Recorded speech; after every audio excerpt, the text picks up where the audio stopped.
Unser 3. Kannst auch hier Datum.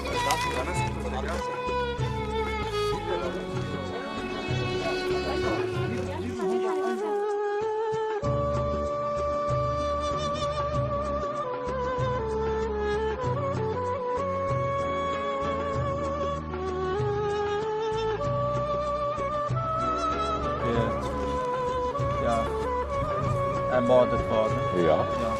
Wo da? Ja, in dem Haus. Die Eltern von Medeni Ferrot, wo der ich gestehen habe. Die wohnen ja. Hier soll ich Und das ist auch ein Kugel. Also Ja, fruchtbarer Boden, hier wachsen sogar Kugeln. ja, das hast du aufgenommen. Da kann man auch vielleicht nach Deutschland nehmen. In der Misisach, im Dorf Misisach, Friedhof haben wir schon längst gebrauchte Kugel.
Trauben gepresst.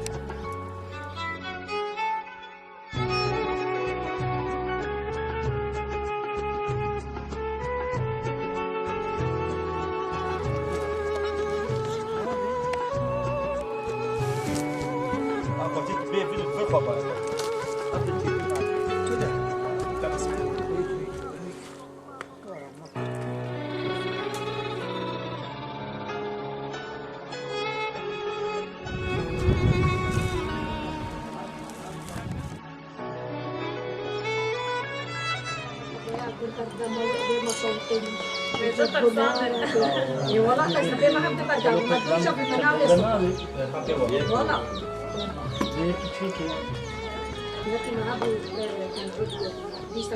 لكن الناس تكرم الناس تكرم نحمته अरे हाँ तब दिशा के çare kadına sar level Ha kurban. O benim adamımdır. O piyade.